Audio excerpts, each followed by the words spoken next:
Mesdames et messieurs, bonjour. Bon après-midi chez vous. C'est l'un des pas de l'heure à laquelle vous allez nous suivre devant vos postes téléviseurs. Je suis sénateur Benda. Aujourd'hui, nous sommes là en train de réfléchir. Pendant le moment fort de réflexion, nous avons fait quand même scale dans la province du Lualaba.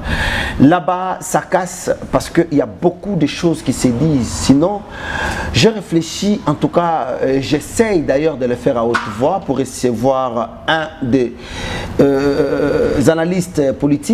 C'est un combattant de la liberté, Mardochene Seleminga. C'est avec lui que nous allons essayer un peu de parler. Hein. On parlera politique, on parlera quand même social, on parlera également ville, Oezo, mais qu'un peu comme ça, la moins développement, comme même un plus dans Mbokanabiso, à savoir il y a la ville de Kinshasa qui aujourd'hui déjà le président de la République a ordonné au gouvernement que Mbappé Sakabango 2,7 millions de dollars américains chaque mois pour assainir la ville. Est-ce que c'est une bonne initiative ou pas? C'est avec un analyste pro-démocrate, c'est les Mardochene Minga. Tu comprends un peu que sommes qui n'y a qu'à makanisi pour comprendre ni et singeli que ça la ville là-bas.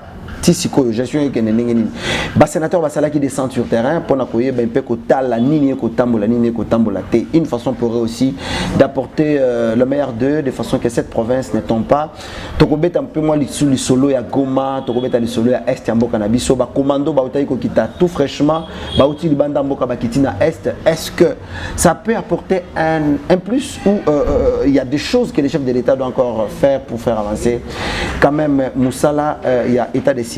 Mardochene Sele, bonjour. Bonjour mon ami Alain. Vous allez bien? Non, ça va.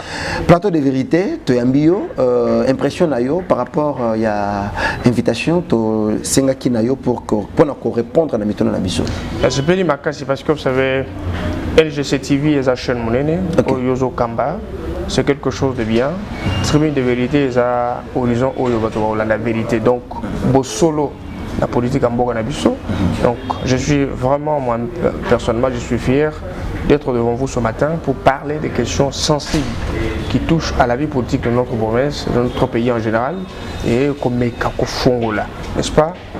Coquille, la vérité, dans le secteur Mogo Batubako Banga, pour le Belayango. Donc, sinon, je suis là, mes impressions restent positives et je suis content de vous rencontrer ce matin. Déjà, votre impression par rapport à Liwa, toi, soit disparition, il y a directeur général à RTNC, Ernest Kabila, quelles sont les valeurs, soit ma qualité au trouva dans Ernest Kabila qui est parti? Vous savez, Ernest Kabila, d'abord personnel, je présente toutes mes condoléances les plus émues à sa famille biologique, à toute l'équipe, n'est-ce pas, de la RTNC et au gouvernement central et provincial de Kinshasa, au ministre de la communication et médias. Vous savez, je ne l'ai pas du tout connu, mais je l'ai rencontré une fois. C'était un monsieur très intelligent, Azaki n'a pas capacité d'un bon orateur et il avait l'art de convaincre. C'était un monsieur qui inspirait confiance, ça n'engage que moi. Je pense que chaque personne ne manque pas ses défauts, mais sinon, nous avons perdu une grande personne. Les voix s'élèvent déjà à Kinshasa, les gens en parlent, c'est l'IGF qui est à la base. Il y a crise Oyo, Ernest Kabila Salak et Zouaki. C'est ce qui a causé d'ailleurs l'IWA, il y a Ernest Kabila, parce que l'IGF menaçait déjà les traduire en justice par rapport à gestion naïe. Lecture de nos osala parce qu'aujourd'hui on se rend compte que l'IGF est commis comme bête noire, est commis comme gêné et apparemment est comme ça la enquête politique. On ne tient pas encore compte de qui a géré et qu'il faut visiter, mais c'est très simple pour te répondre. Vous savez, l'IGF Angelo, pour ceux qui ne volent pas, IGF ange pour notre peuple. Parce que vous savez que la justice est faite au nom du peuple. La justice est faite au nom du peuple. Même quand le ministère public fait ses réquisitoires, il le fait pour le compte de la population. Vous comprenez? Alors, l'IGF, bête noire pour ceux qui volent et ceux qui ont déjà volé. Ils ont peur de mourir en prison, ils ont peur d'être condamnés en prison pour détournement de fonds de l'État. Alors, si réellement lui est mort, parce qu'on ne peut pas, entre guillemets, n'est-ce pas, statuer sur des spéculations. Parce que vous savez qu'au Congo, des spéculateurs basés belés. Et vous savez que la spéculation est comme la vérité. La spéculation est comme la vérité. Entre guillemets, Bizarre, parce que vous savez, il n'y a pas de fumée sans feu. Alors, si réellement il avait reçu la pression, je ne veux pas parler de la pression, réellement ce n'est pas la pression. Quand le chef dit, dans un rapport, il y a une instance compétente ou une instance judiciaire. Il n'y a pas la pression là-bas. On t'a juste rappelé la procédure judiciaire que quand le chef fait l'enquête, chef est procureur. Apprécie. Et que les instances judiciaires doivent se prononcer pour, n'est-ce pas, statuer sur l'affaire parce qu'ils sont compétentes en la matière. Donc, qu'il y a une instance, moi je ne trouve pas de menace à un niveau. Alors, ça devrait aussi être le cas avec Bavenanga Matata Pogno et toutes les autres personnes, n'est-ce pas, qui ont reçu aussi la pression de l'IGF dans la mesure où, à rapport, il y a procureur, magistrat, pour il y a des compétents en la matière. Je ne trouve pas la responsabilité de l'IGF. Qu'est-ce que vous reprochez à l'IGF, Mardochée Sélé? Parce que Tobo Sanate, vous êtes analyste pro-démocrate, vous êtes combattant liberté, en toute franchise, vous avez reproché à l'IGF? Une certaine léthargie, c'est-à-dire dans la publication de rapports. Tu vois, ils doivent faire ça de manière à ce que la population base dans la suspicion du colon à Bangoté. Vous savez, je vais d'abord prendre l'exemple de la province du Lualaba, où les enquêtes ont été faites, menées il y a 6 mois. Et puis la matière au Bazana Yango, et ça qui est belleté. Matière au Yamouki, les autres habitants écart il y a 306 millions de dollars que la province a perdu dans une échéance réduite de 6 mois ou 2 ans. Bon, parlons de 2 ans. Alors, article 202 de la loi sur les finances, c'est le Bigoy. S'il y a des négociations de tierces, ça c'est la ligne 2. C'est-à-dire qu'obligatoirement, l'IGF doit mettre une équipe en place. Parce que fragrance des alliés, urgence des alliés. Ça enquête. Déposer en justice. C'est pour permettre aux institutions d'aller vite. Parce qu'il n'y a pas que ça. Les dossiers, l'IGF traite la République. N'est-ce pas? Les dossiers de toute la République, je pense qu'il faut pas aller rapide, crédible, pas aller honnête dans mon salon. Parce que je pense qu'au sein de l'IGF, il y a aussi des infiltrés. Les esprits faibles sont là, ils peuvent être manipulables. On peut les manipuler d'une manière ou d'une autre. C'est pourquoi, tout ce que je rapproche de l'IGF, c'est un petit retard dans le traitement des dossiers. Tu vois, ils doivent être précis. Pas aller rapide, pas aller pour pas traiter. La plupart des gens, comme ils comptent à rendre parce que les dossiers d'été Nilongondo jusque-là, c'est tous les médias qui en parlent, l'IGF, Silence Radio, même la présidence. Même la présidence, Jean-Marc Aboun l'a même dit dernièrement, a dénoncé des passements budgétaires. La présence de la République démocratique du Congo, mais jusque-là, l'IGF a gagné Matoyi. Mais quand il y a ancien compagnon de l'État Kabila, DG, DGA, PCA, ainsi de suite. Donc tous les mandataires, bref, baza acculé comme pas possible. Cependant, la présidence, on a crié le dépassement budgétaire et Zamakasi. Boni quoi attaquer monsieur mais qu'on a la présidence va qui péter. L'arsène, les sénateurs. Oui, Mardochée. Je voudrais te dire une chose. Il ne faut pas comparer l'incomparable. Il y a 18 ans, il y a même les autres qui ont commencé à voler l'argent de l'État avant 2001, l'année d'accession de Kabila au pouvoir. Il y a 18 ans. Les gens ont détourné l'argent. Et le système tshisekidiste vient, il cherche à, s'il faut parler de déboulonnement, on cherche à déboulonner l'ancien système. On ne combat pas un système avec des petites actions. On combat un système avec un autre système qui vient avec une étude de faiblesse de l'ancien système et développer des mécanismes pour combler vide. On comprend. Et puis ce n'est pas baguette magique et au sein de ma bonté. C'est un processus. Tu vois, c'est un processus. On doit étudier comment s'y prendre. On doit adapter des mécanismes. On doit chercher comment faire pour que ça soit bon. Pour Ezala Malam et présenter ma faiblesse, le roi à la fin. C'était. Vous comprenez? Alors, qu'est-ce qui s'est passé? Les DG, les DGA, à l'époque, les autres étaient des ministres. Les autres étaient, je ne sais pas moi quoi là. Maintenant, figurez-vous que ce genre-là, aujourd'hui, ils sont à la commande. Ils vont détourner l'argent. Parce qu'ils avaient déjà détourné. Et aujourd'hui, on découvre qu'ils ont détourné beaucoup de fonds. Et il y a quelques membres de l'UDPS ou du CACH qui ont aussi détourné. On commence d'abord par la grande maladie. La charité bien ordonnée commence par soi-même. Il faut d'abord commencer. Le chef de l'État l'a dit. Vous avez la justice s'est saisie. En droit, nous disons actori incumbit probatio. celui qui allègue un fait à la charge de la prouver. Je vais prendre l'exemple de Tony Longondo. Les gens chantent partout. Les dossiers de Tony Longondo, les gens ne veulent pas en tenir compte. Non, mais la justice est là. Ce n'est pas des bruits de cancans que les gens développent sur les avenues, dans des véhicules partout. Et Tenya a été lâché. Mais ça tarde. Mais non, ça tarde. Ouais. Le rapport a été déposé. En droit, on dit ceci. Il y a deux possibilités pour acquitter quelqu'un. Si les dossiers, les éléments, il y a absence des éléments constructifs de l'infraction, les dossiers seraient classés sans suite. C'est-à-dire qu'on abandonne les charges contre la personne. Parce que les accusations que vous avez portées contre lui, la justice a mené des enquêtes à trouver que non, réellement, ceci ne construit pas l'infraction pour laquelle, n'est-ce pas, il est auteur présumé. Parce qu'on présume qu'il est auteur ou pas. On va prendre ce que tu as fait, on confronte au texte abstrait, on retient la qualification au nom du principe de l'autonomie de la qualification de fait. Alors si cela n'est pas respecté, on abandonne les charges. Et si réellement le TENI avait détourné, la justice allait mettre la main sur lui. Et si on a mené les enquêtes, on a compris que les justifications portées par le TENI, n'est-ce pas, étaient vraies et véridiques, n'est-ce pas? On doit abandonner le charge contre lui. Merci beaucoup Mardoché Sélé. Nous continuons avec notre premier d'abord. Ouais. Dites-moi un peu. Gouverneur ya ville province ya Kinshasa Chantini azwi ngolu yako par rapport à vision na ye ya Kin Bopeto yako kozwa moi misolo 2,7 millions de dollars américains pour na assainir ville à Kinshasa.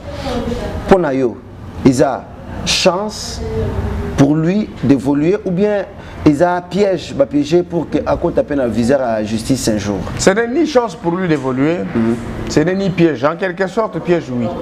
Mais parce que j'avais dit aux gens, la propriété c'est un don. La propriété c'est un don. On ne peut pas prétendre que l'on sait slogan Mouné Logo Akin Bopeto, de lors que cela n'est pas dans ta mémoire, ça ne vit pas avec toi dans le sang. On parle de l'assainissement, on parle des constructions, on parle des infrastructures, on parle de l'éducation. Non, il y a dans chaque domaine où la personne se distingue. Comme je suis en costume, tu es en costume, tu portes la cravate, on peut aller dans ta chambre, on trouve que c'est sale, le lit est mal propre, la cuisine est partout.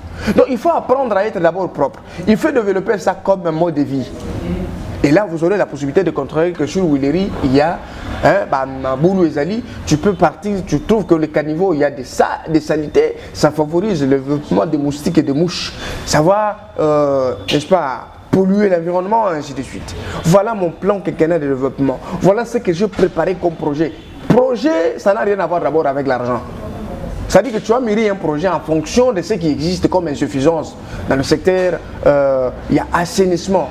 Dans le secteur, il y a urbanisation. C'est malpropre. Toi, tu développes un projet, quelque chose qui existe dans l'abstrait, que quand tu le confrontes à ce qui existe réellement et qui a des fonds, réellement, ça doit marcher. Mais si cela n'existe pas, tu viens juste avec des calicots, tu viens avec des polos, avec des chassés, avec des trucs sur lesquels on a imprimé Kin Bopeto, et directement les gens se livrent à balayer la nuit. Et puis ça ne va pas évoluer. Ça ne va pas, c'est de là sur le toit, ça ne peut pas évoluer. La propriété, c'est un don. Lorsqu'on n'en a pas, on peut forcer, ça ne va pas marcher. Moi, je trouve que cet argent-là, c'est beaucoup de fonds qu'on devrait chercher un partenaire du gouvernement provincial de Kinshasa. Un partenaire qui soit Mundele, qui soit Mutumwindu. Il y a aussi des Congolais qui sont très forts en ça. On cherche un partenaire avec qui on doit travailler, on lui donne les responsabilités. Parce que le gouvernement ne peut pas seulement le faire en tant qu'entrepreneur, mais il peut aussi le faire en tant que régulateur. Tu vois, il peut Kosololala Moutou, à la physique, à la morale, n'est-ce pas? Lui donner des fonds là, lui gère le fonds et par rapport au travail, par rapport aux besoins que Kinshasa présente. Kinshasa, c'est une grande ville qui abrite plus de 15 millions, n'est-ce pas, d'habitants. C'est beaucoup. Le besoin est majeur. Il faut chercher un partenaire robuste qui peut gérer ces fonds-là et se mettre au travail. Et là, le gouvernement serait tenu au résultat. Parce qu'il va dire, c'est pas moi, c'est la Belgique qui travaille avec moi en collaboration sur telle, voilà la structure qui serait chargée de faire ça.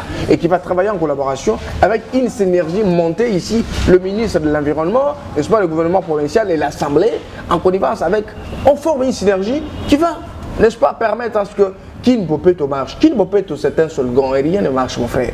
Entre nous, soit dit, rien n'a changé. Kinshasa d'avant et Kinshasa d'aujourd'hui, elle reste. Contrairement à ce que nous vivions dernièrement, il y avait des poubelles partout, des odeurs de part et d'autre. Gobila a quand même essayé un peu de dégager toutes ces ordures de façon que le peuple congolais se retrouve.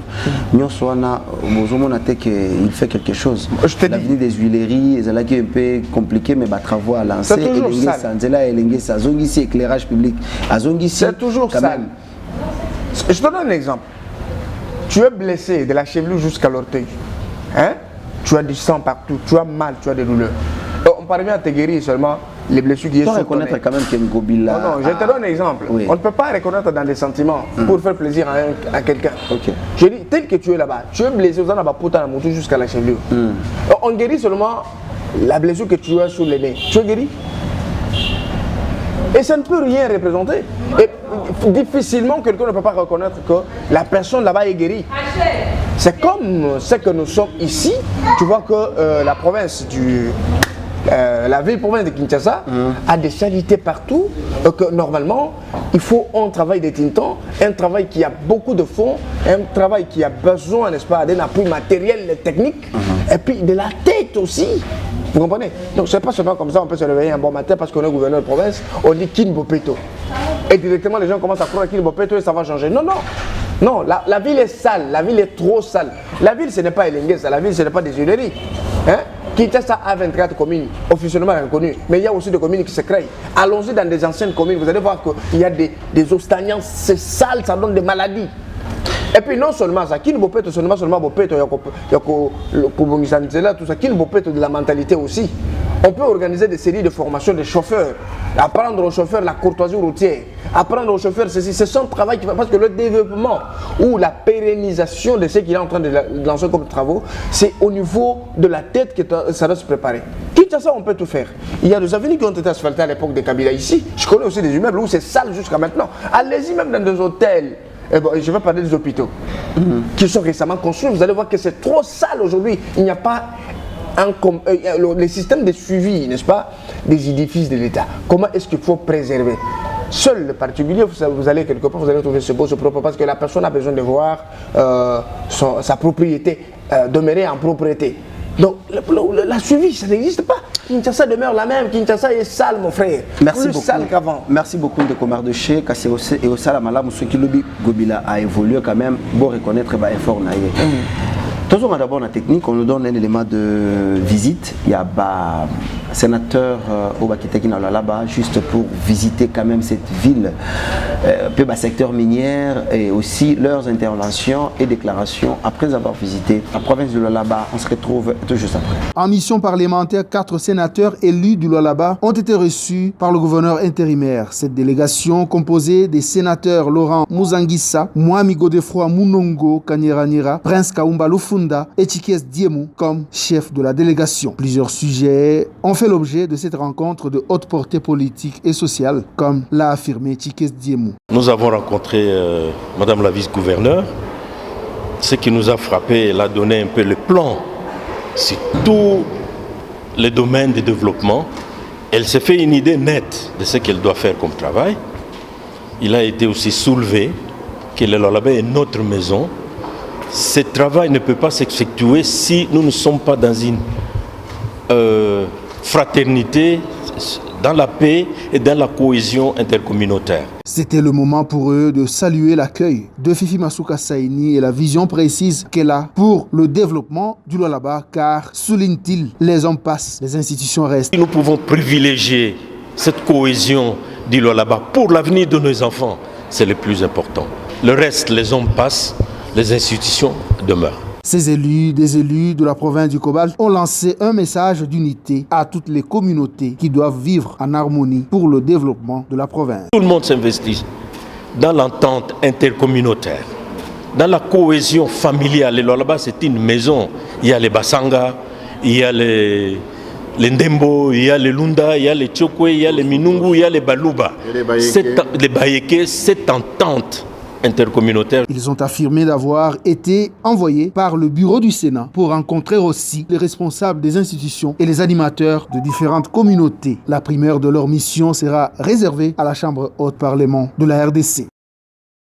Poursuivant leur mission parlementaire au chef-lieu de la province du Lualaba, les sénateurs Laurent Muzanguissa et Prince Kaumba ont été conduits par le gouverneur et intérimaire sur plusieurs chantiers ouverts à travers la ville de Kolwezi dans laps de temps par Masuka Senififi afin de se rendre compte de ses réalisations pendant cette période où elle assume l'intérim. D'abord, ces deux élus du Lualaba ont visité les ponts modernes devant relier les avenues Ngungandu prolongées et Tchata dans les territoires des Muchata. Un ouvrage qui vient soulager la souffrance de la population de cette partie de la province qui avait du mal à circuler sur cette artère à cause de plusieurs têtes d'érosion. Ensuite, cette délégation a pris la direction de l'Assemblée provinciale où elle a palpé du doigt l'évolution des travaux de construction de deux imposants immeubles qui vont abriter les bâtiments administratifs et la salle des plénières de l'organe délibérant. Les sénateurs Laurent Muzanguissa s'est dit émerveillé par cet ouvrage où chaque député aura un bureau, chose qui n'a jamais existé en République démocratique du Congo. Masuka Senififi et toute sa délégation sont arrivés au centre des Lagos de Mousompo, un projet ambitieux pour le gouvernement provincial en vue de redorer l'image du secteur minier artisanal et de permettre la traçabilité grâce à une femme de conviction à sa tête. La province du Lualaba se métamorphose au jour le jour. Après ce large tour d'horizon, ces parlementaires n'a pas su garder sa langue en poche. Il a donc salué la rationalisation et l'orthodoxie qui caractérise la gestion de Masuka Seni. On dirait que l'on construit tout un pays, a-t-il lâché. En venant ici, il y a des choses qui se font. Pour nous, c'est une grande consolation. C'est une énorme consolation. Parce que vous ne vous rendez pas compte que ce qui compte, en dehors du bruit, ce qui compte, c'est ce qui se fait. Et quand ce fait, c'est pour les enfants de Lualaba. Maman, gouverneur, nous a amenés visiter. Je constate qu'il y a beaucoup de choses qui se font. Et donc, il faut encourager. C'est une très bonne chose. Le chantier qui m'a le plus marqué, je suis un ingénieur civil. Ce sont les routes. À chaque fois, vous voyez, j'étais en train de souffler, mon gouverneur, et ça c'est bien, ça il faut. Moi-même, j'ai vu, ce sont les routes. Les routes, c'est un moyen de communication énorme et un moyen qui permet de développer la province. Peut-être avec peu de moyens, je ne sais pas comment maman gouverneur se débrouille pour le faire. Je ne suis pas là-dedans. Mais chez nous, c'est fait. C'est bien. L'honorable Laurent Muzanguissa a promis de faire rapport de ses réalisations à la Chambre haute du Parlement dès son retour à Kinshasa. Merci beaucoup, mon cher ami Maweja, pour cet élément. Mardoché Sélé, étant canaliste politique, toujours d'abord, on a casquette, parce que nous devons encourager ceux qui ont fait Ezamalam, nous les encourageons. Et ça ne nous empêchera pas demain, si Ngobila a réussi un homme sérieux, au Koye Bissega, quand même, ça va. Visite, il y a un sénateur dans la province, il y a là-bas, que dirige actuellement Madame Fifi Masuka. On trouve à mon ligne. J'ai pas trouvé quelque chose de mauvais, hein, de mal. Les sénateurs sont arrivés. Il est de leur devoir, n'est-ce pas, selon ses attributions régaliennes. Non, parce que Bango Bazalaba émanation à province. Oui. C'est ça ce que je dis. Ils doivent le faire. Mais je suis content. Moi personnellement, je suis content parce que ils ont reconnu qu'il y a des avancées très très significatives. Dans le secteur Nyonso, il y a des avancées très significatives. Mon frère, imaginez-vous qu'il y avait des avenues en pleine ville où c'était sale, il n'y avait pas de canalisation d'eau, il n'y avait pas de courant, il n'y avait pas d'eau potable. Je connais aussi quelques quartiers de la ville, n'est-ce pas, en pleine cité, quelques quartiers de l'entrée de la ville où il y avait des saletés comme à Kinshasa, s'il faut le dire. Vraiment. Trop sale. Maweja va vous balancer les éléments, vous allez voir même à Kassoulou là-bas, c'est sale. Les gens vous souffrent sérieusement. Et puis ces images passaient inaperçues devant vos caméras. Et c'était difficile de donner la vraie image. C'est-à-dire qu'on prenait que l'image mais à boulevard, la place où ils ont gala, voilà. Ah bon? Province en élan de développement, ils ont tambour la province des habillés. Mais c'était le contraire, mon frère. Ah bon? Dans le secteur, on se passe qu'il y a un polélé dans Makambutu. Tout le secteur de la finance, avant tout en infrastructure. Infrastructure. Mais c'est ça que ministre Nabiso ya budget, Jean-Mario Baudouin ou Yaouto Bima, Ayebi Makambouana. La province participait à 4,9% au budget national. Or, à l'époque de Moïse Katumbi, le Grand Katanga participait à 70% au budget national. Sans redevance minière, c'était une avancée très significative. Et maintenant, la province participe seule à 4,9%, le Haut-Katanga participe à 9,10%, qui est même dépourvu de tout. Le Haut-Katanga est resté dans le secteur mais l'entreprise minière au Yambongo et là-bas, qui participe à 4,9%. Le deuxième élément, le compte du trésor, selon la loi sur la libre administration de province, on ne reconnaît qu'un seul compte, mais il y en avait 70, appelé fictif. Il y en avait 70. Et autre chose encore, s'il faut ajouter. Le compte du trésor là était alimenté par le seul compte, la seule taxe de TFM, tant que Funguro Mining. Il y a absence de traçabilité dans le versement des taxes, n'est-ce pas, et des redevances minières des autres entreprises minières, mon frère. Ce qui corroborait avec l'existence de comptes fictifs. Pourquoi lui seul gérait ses comptes, plus de 70? Le gouverneur. Oui. Vice-gouverneur à Yabakité, IGF et Yebi mis en mouvement, même l'Assemblée provinciale ignorée. Ça, c'est sur le plan des finances. Et là, c'est le gouverneur Nani Mouyej qui, en tout cas, qui s'accaparait de tout comme finance. Je vous dis, lui seul connaissait la mise en mouvement. Lui seul connaissait. Le vice-gouverneur ne connaissait pas, l'Assemblée provinciale n'en connaissait rien. On va vivre vice-gouverneur, imaginez-vous, maintenant, nous sommes allés jusqu'à l'échelle où il fallait la dissocier de la gestion de la province. La dissocier, il fallait la sous-estimer ses compétences. Pourquoi? Parce que, rappelez-vous, lorsqu'il a été appelé devant l'Assemblée provinciale, elle a dit qu'on l'avait même menacé l'autre fois de la chasser du Conseil des ministres. Jusqu'à cette échelle, imaginez-vous, sur les 26 provinces, nous n'avons qu'une seule femme qui est vice-gouverneur, aujourd'hui gouverneur intérimaire. Si dans la province du Kassai oriental, il y a une femme qui vient aussi de jouer l'intérim, c'est aussi une avancée parce qu'il faut promouvoir les femmes. Dans les femmes, il y a aussi des compétences que le Congo a besoin, que les institutions doivent exploiter au profit du salut de notre peuple. Et maintenant, qu'elle marque la différence pour se comporter en une femme républicaine. Elle a inscrit son combat dans la logique de femmes comme les Zouzou Ambombo, les Denis Nyakeru, les Olive Lembe, et ainsi de suite. Les grandes dames qui ont marqué leur histoire et qui continuent à le faire. Elle s'inscrit dans ce sens-là. Comment est-ce qu'on peut bloquer une fille digne de son coin qui a besoin que la province gère? La province fonctionne selon la vision du président public Félix Antoine Tshisekedi Tshilombo, qui a dit nous devons mettre fin au caporalisme politique. Nous devons mettre fin à l'obéissance de mot d'ordre des autorités morales et que notre autorité morale c'est notre peuple. Que nous devons servir à tout prix selon notre slogan sacro-saint, le peuple d'abord. Le peuple d'abord, il faut plus privilégier la prise en considération des désidératas de notre population. C'est ça ce qu'elle a fait. Maintenant, à la différence du comportement du gouverneur qui disait qu'il a 66 ans, qui ne pouvait de plus ni de loin devenir tshisekidisme. Parce que le tshisekidisme, c'est un système de gestion. C'est un esprit. C'est l'esprit. Alors, maintenant, imaginez-vous que quand vous vous opposez et que sur le plan du droit, vous êtes le représentant légal du président qui est la première institution de la République, vous vous opposez à sa vision. Là, c'est du cauchemar. Alors, si peut-être cela peut prendre une connotation politique, je m'en fous. Mais normalement, les gens qui réfléchissent doivent déjà comprendre. Maintenant, revenons sur le plan du concret. Qu'est-ce qui a été fait? Depuis 2015, on avait lancé 5 ouvrages, parmi lesquels il y avait l'autorité du gouvernement, le pavillon présidentiel, la BCC, n'est-ce pas, l'Assemblée provinciale. Maintenant, depuis 2015, la province du Lualaba n'a pas manqué d'argent. On avait financé qu'un projet qui est l'autorité du gouvernement, cofinancé par le pavillon présidentiel et la BCC qui avait aussi donné l'argent. Alors, cette histoire a été achevée, mais c'est le bâtiment le plus surfacturé. Si vous regardez ce bâtiment par rapport à celui du Haut-Katanga, qui est le plus beau bâtiment de la République, qui a coûté que 6 millions, mais l'autre a coûté 9 millions, il n'y a pas photo. Et puis la même personne qui est le collaborateur du gouverneur de province, son partenaire, qui est M. Araïm, l'Indien, c'est celui qui avait construit, c'est celui qui avait le marché. C'est le même Araïm qui avait ravi les 11 000 tonnes de maïs. C'est le même Araïm qui avait acheté les 2 hectares de Monguesh. C'est le même Raïm qui avait acheté la guest house sans passant. Vous vous rendez compte? Donc il était dans tout. C'est celui qui est le détenteur de l'économie de la province du Lualaba.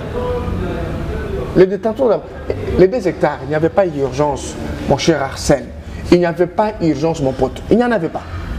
2 hectares vendus à 2 600 000 selon le ministre de Santé. Et cet argent a été... il y a absence de traçabilité, ça n'existe pas. On n'a jamais, il n'y a pas un papier ou une justification par rapport à la canalisation. D'abord, il y a eu d'abord contradiction. Le ministre arrive à son tour de faire un point de presse, il justifie à travers quelques papiers qu'il avait sur sa table. Le ministre provincial. Le ministre provincial de la Santé, il dit c'est 2 600 000. Le gouverneur arrive, il dit non, c'est 1 80 000. Alors, donne-nous la preuve, n'est-ce pas, de la traçabilité du paiement de l'argent. Ça n'existe pas. Alors, lorsque l'Assemblée s'oppose pour dire qu'on n'a jamais donné notre avis préalable, alors il y a un député qui sort de sa torpeur pour dire vous êtes des députés ignares, les députés de la rue, c'est M. Tumbauge.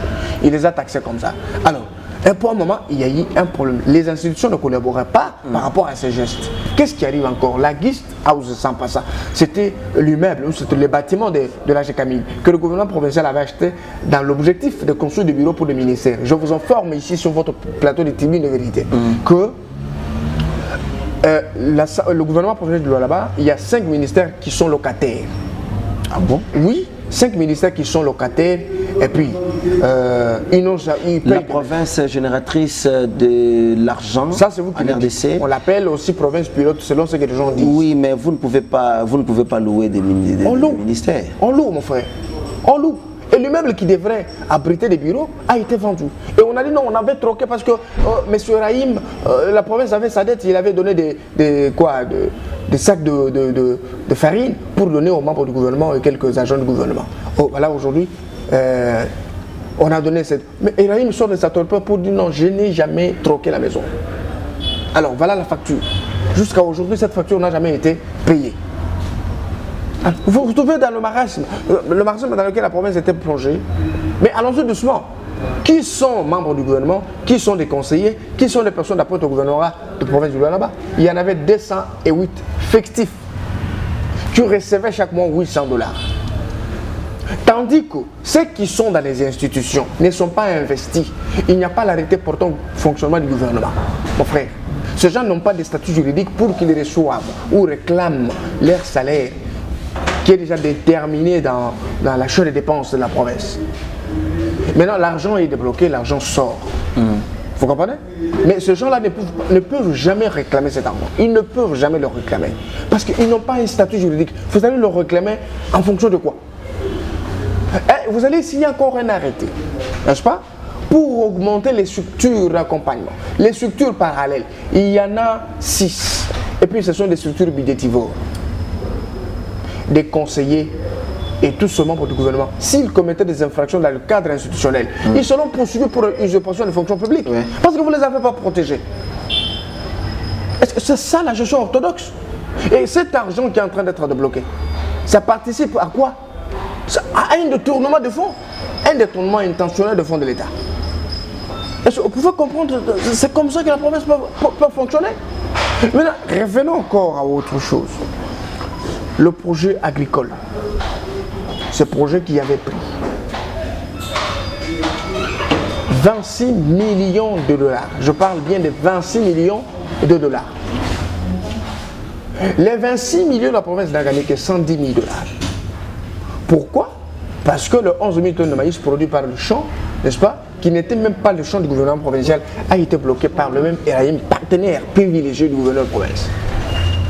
Pourquoi? Parce que non, le gouverneur est redevable. Il me doit mon argent, c'est pourquoi je bloquais 11 000 tonnes de maïs. Et le peu de maïs qui est sorti, on a essayé de faire des transformations alimentaires. La province n'a gagné que 110 000 dollars. Ça, c'est une façon de se jouer de la population. Ça, c'est une façon de se moquer des efforts du chef de l'État. Mais je n'ai pas compris, Arsène, je n'ai pas compris. Et lorsque nous nous mettons à dénoncer, les gens nous taxent de tout et de rien. On nous rappelle que nous ne sommes pas originaires du Katanga, nous devons rentrer au Kasaï. Ah bon? Mais oui! Pendant que vous êtes congolais. Je suis victime d'insultes, de menaces de mort. Moi, j'avais dénoncé la démarche du grand empereur Montillave, qui était parti plaider pour la cause de Mouyeuch auprès du président de la République. Est-ce qu'il faut comprendre que nous sommes dans l'obligation de respecter le principe de la séparation des pouvoirs, l'exécutif, le législatif et le judiciaire. Vous savez, vous au moins, que le judiciaire vient en deçà de ces trois pouvoirs. Cela justifie que le pouvoir peut arrêter le pouvoir. Nous devons éviter les manipulations du pouvoir judiciaire. Nous devons laisser les magistrats faire leur travail comme il se doit. Alors, s'il faut parler quand même de la présence de cette délégation des sénateurs qui sont arrivés sur les lieux constatés, aussi vos appréciations par rapport à cette investigation des sénateurs. Moi, je trouvais qu'il était important qu'ils arrivent. Parce que lorsque nous parlons comme ça, les gens croient peut-être que nous sommes instrumentalisés. Combien ils ont reçu Mardoché? Nous sommes au tribunal. Arsène évite pour ces questions. Ils n'ont rien reçu. Non, parce que... Vous savez que les sénateurs au Congo sont bien payés. Ils sont très bien payés. Ils sont venus se croire peut-être que Excellence Fuma Souka ne fait rien. Mais les sénateurs disent nous avons été épatés de voir cette grande dame développer dans quelques minutes le plan où les grandes lignes, ici, le développement dans une échéance réduite pour que cette province soit réellement appelée province pilote. Ils ont dit voilà, et on l'appelle maman gouverneur. Il y a même des questions. On a posé pourquoi vous l'appelez comme ça. Et les chefs de l'État l'avaient déjà pris. Bien sûr. Au départ, après c'est les chefs de l'État qui viennent à leur tour. Est-ce qu'il y a quelque chose déjà qui se prépare officieusement? Non, je vous rappelle une chose. Mouyej est déjà mis à l'écart, mais Bazo camouflé. C'est lui-même qui s'est mis à l'écart par rapport à sa gestion qui était opaque.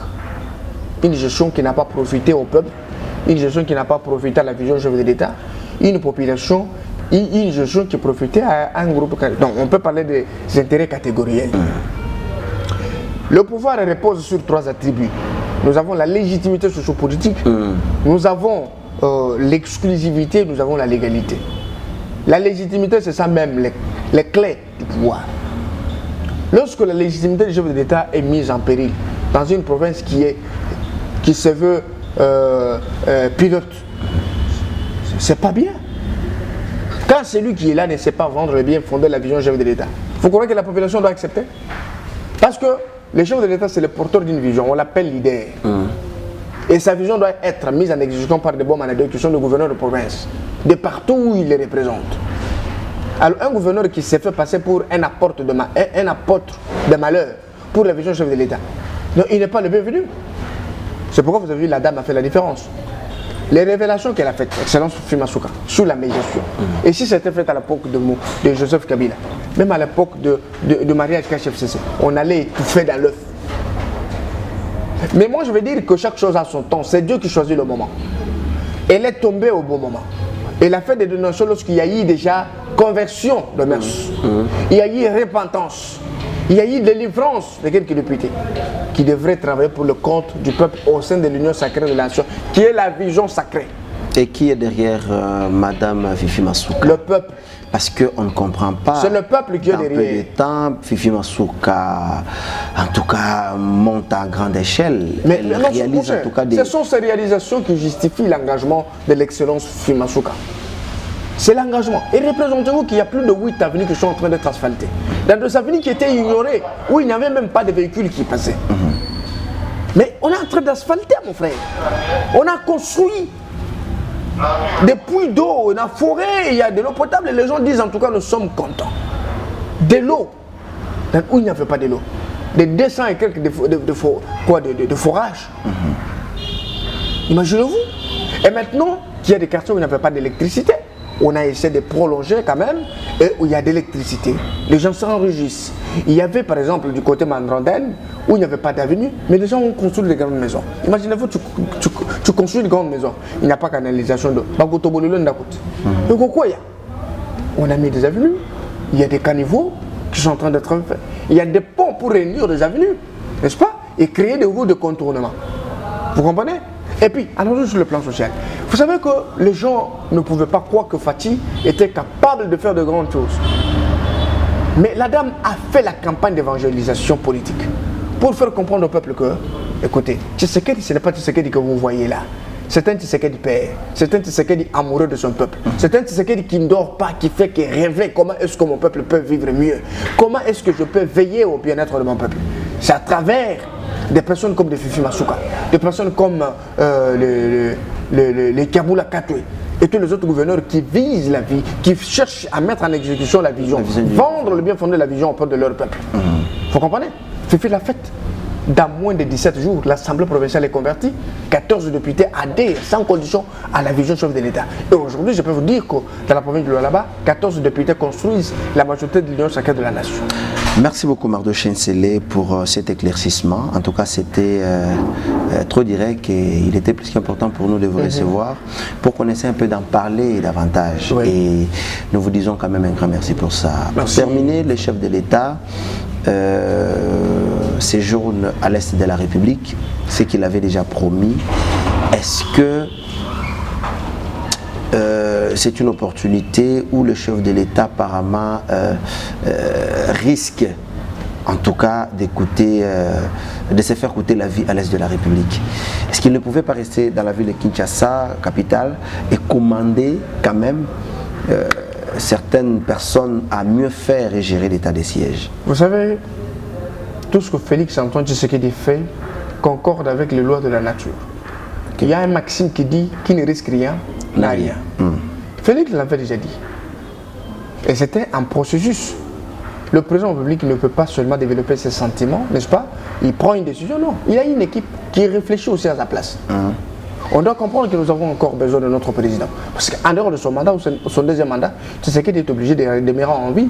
Il doit rester une bibliothèque, n'est-ce pas? Comme Joseph Kabila l'est aujourd'hui. Oui, bien sûr. On doit continuer, n'est-ce pas, à reconnaître le mérite et on doit le protéger. Le chef a compris que non, il fallait le faire. Mais si le président n'était pas à l'Est, on allait découvrir que les troupes qui sont à l'Est des pays sont moins de 7 000. On n'allait pas le croire. On parlait de 22 000 personnes, mais ils sont moins de 7 000. Moins de 7 000. Il a fait des révélations et soudain il a pris la décision. Et réellement, les 22 000 doivent être à l'Est du pays. Il doit être là en permanence pour coordonner lui-même comme commandant suprême des forces armées de la police nationale congolaise. Il fait son travail conformément aux attributions régaliennes, n'est-ce pas? Couché dans notre constitution. Est-ce qu'il y a encore à ajouter sur ce que le chef de l'État a mis en place comme stratégie opérationnelle, ou ça suffit, il peut évoluer comme ça? Est-ce que vous avez encore d'autres idées à ajouter, donner au chef de l'État? Vous savez, moi je donne des propositions, mais l'armée réfléchit. L'armée réfléchit, ils peuvent soumettre au chef. Parce que vous savez, vous pouvez avoir un plan de sortie. Mais à chaque fois, vous pouvez le fait qu'il y a encore d'autres réalités que vous n'avez pas encore découvertes, ça peut encore vous donner du travail à améliorer. Améliorer, ajouter ce comme retrancher. Donc l'amélioration, mais la stratégie reste intacte. Moi je trouve que c'est bon, mais les améliorations ne peuvent pas seulement manquer. Merci beaucoup Mardochée Nsele d'avoir répondu à nos questions. Merci beaucoup Arsène. Merci beaucoup. Mesdames et messieurs, cette émission est terminée. Retrouvez nos prochains numéros avec notre sujet, toujours en collaboration avec le coordonnateur Mardochée Nsele, qui est d'ailleurs analyste pro-démocrate en République démocratique du Congo. Envoyez-nous vos désidératas, nous serons là pour répondre quand même, parce que nous ne les faisons pas pour nous, mais sinon c'est pour vous. Et aidez-nous à travailler en collaboration avec vous, bien évidemment, de façon que nous sortions quand même, quand même que nous apportons un changement pour le développement de notre pays. Ciao, ciao.